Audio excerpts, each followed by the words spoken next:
নমস্কার বন্ধুরা, আমি ডক্টর সুব্রত আর আপনারা দেখছেন আপনাদেরই প্রিয় চ্যানেল সুব্রত হেলথ। টাইটেল এবং থাম্বনেল দেখে অবশ্যই বুঝতে পেরেছেন আজকের ভিডিওর বিষয়বস্তু। সময় নষ্ট না করে আসুন ভিডিওটি শেষ পর্যন্ত দেখে নেওয়া যায়। আজ এই ভিডিওতে আপনাদের সঙ্গে আলোচনা করব এমন 7টি ইনগ্রেডিয়েন্টসের বিষয়ে যা আপনার লিভারকে নষ্ট করে দিতে পারে। 7 ingredients in foods that will ruin your liver.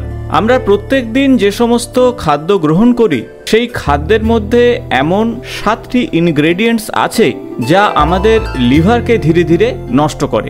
আজ এই ভিডিওতে আমরা ডিটেলস সেই 7টি ইনগ্রেডিয়েন্টসের বিষয়ে জেনে নেব, আর জানার পরে আমরা চেষ্টা করব এই 7টি ইনগ্রেডিয়েন্টস আছে যে সমস্ত খাদ্য সেগুলো খাওয়ার আগে একটু ভেবেচিন্তে আমরা গ্রহণ করব, কারণ বর্তমানে বিভিন্ন রোগের মধ্যে অন্যতম হলো লিভারের সমস্যা। আমাদের শরীরের সবথেকে বড় গ্রন্থি হলো লিভার, যা আমাদের শরীরের মেটাবলিজমকে নিয়ন্ত্রণ করে। তাই লিভারকে সুস্থ রাখা খুবই জরুরি, আর সেজন্য আমাদের ডায়েট চার্টকে অবশ্যই কন্ট্রোল করতে হবে। খাদ্যের মাধ্যমে যে সমস্ত উপাদান আমাদের শরীরে আসে, প্রথমে আমাদের লিভারে সেই খাদ্যের উপাদানের সংশ্লেষ ঘটে, এবং সেই খাদ্যের উপাদানগুলি যদি টক্সিক হয় অর্থাৎ বিষাক্ত হয় তাহলে লিভার ড্যামেজ আগেই ঘটবে। তাই আসুন শুরু করা যাক একেবারে 1 নম্বর থেকে 7 নম্বর পর্যন্ত কোন কোন ইনগ্রেডিয়েন্টস আমাদের লিভারকে ড্যামেজ করতে পারে।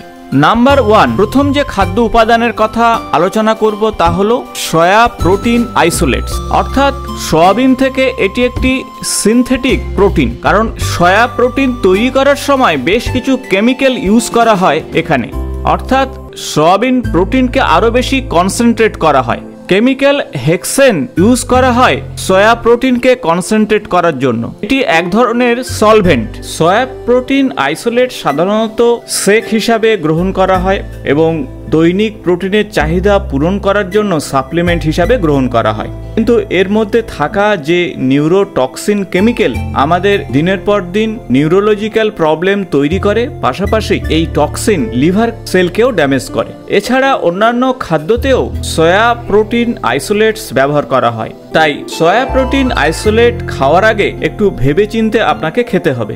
একবার খাওয়াতে প্রবলেম নেই, কিন্তু দিনের পর দিন যদি সয়া প্রোটিন আইসোলেট খেতে থাকেন, এই ধরনের নিউরোটক্সিন আমাদের শরীরে প্রবেশ করবে এবং লিভার সেলকে ধীরে ধীরে ড্যামেজ করবে এবং নার্ভ সেলকেও ড্যামেজ করবে। তাই আইডিয়াল প্রোটিন হিসাবে যদি আপনি সয়া প্রোটিন আইসোলেটস রাখেন সেটি কিন্তু ভুল করবেন। এবং এর মধ্যে খুব কম পরিমাণে কার্বোহাইড্রেট রয়েছে এবং লো গ্রেড প্রোটিন রয়েছে, এবং এটি খাওয়ার ফলে আপনার লিভারের ডাইজেস্টিভ অ্যাক্টিভিটি অনেকটাই কমে যাবে, বিভিন্ন এনজাইম সিক্রেশন কমে যাবে, এমনকি গল ব্লাডারের যে কার্যকারিতা ক্ষমতা তা কিন্তু কমতে থাকবে।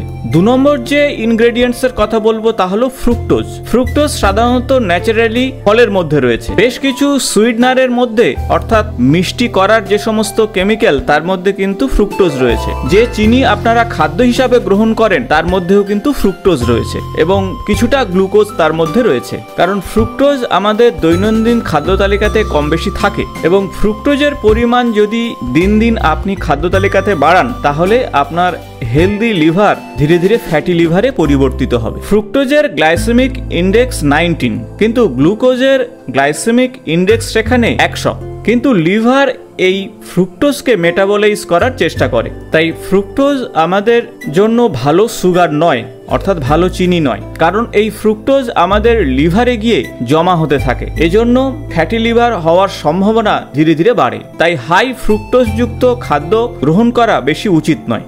বিশেষত যারা সুইটনার ব্যবহার করেন বিভিন্ন খাদ্যতে, তারা অবশ্যই আজ থেকে সুইটনার ব্যবহারের পরিমাণ কমিয়ে দিন। তৃতীয় যে ইনগ্রেডিয়েন্টের কথা বলবো তা হলো ভেজিটেবল ফ্যাট। কর্ন অয়েলস বা সয়াবিন অয়েল, ক্যানোলা, অর্থাৎ এই ধরনের ভেজিটেবল সিড থেকে যে অয়েল তৈরি হয় সেই অয়েল অনেক বেশি প্রসেসড করতে হয়, এবং এই প্রসেসড অয়েল আমাদের শরীরে ইনফ্লামেশনকে বাড়িয়ে দেয়। সাধারণত অয়েলের মধ্যে গুরুত্বপূর্ণ যে উপাদান omega 6 fatty acid, excessive processed করার জন্য এই ওমেগা 6 ফ্যাটি অ্যাসিড ধীরে ধীরে নষ্ট হয়ে যায় এবং আনস্যাচুরেটেড ফ্যাটের পরিমাণ বাড়তে থাকে এই ধরনের প্রসেসড অয়েলের মধ্যে। ওমেগা 6 বা ওমেগা 3 ফ্যাটি অ্যাসিড পাওয়ার জন্য আপনারা সামুদ্রিক মাছ অথবা অ্যালমন্ডস, পিনাট এই সমস্তর মধ্যে যা রয়েছে সেগুলো ন্যাচারালি গ্রহণ করতে পারেন। পরবর্তী যে খাদ্যের কথা বলবো তা শুনে আপনারা চমকে যাবেন, তা হলো হোয়ে প্রোটিন পাউডার। এটি একটি কনসেন্ট্রেটেড প্রোটিন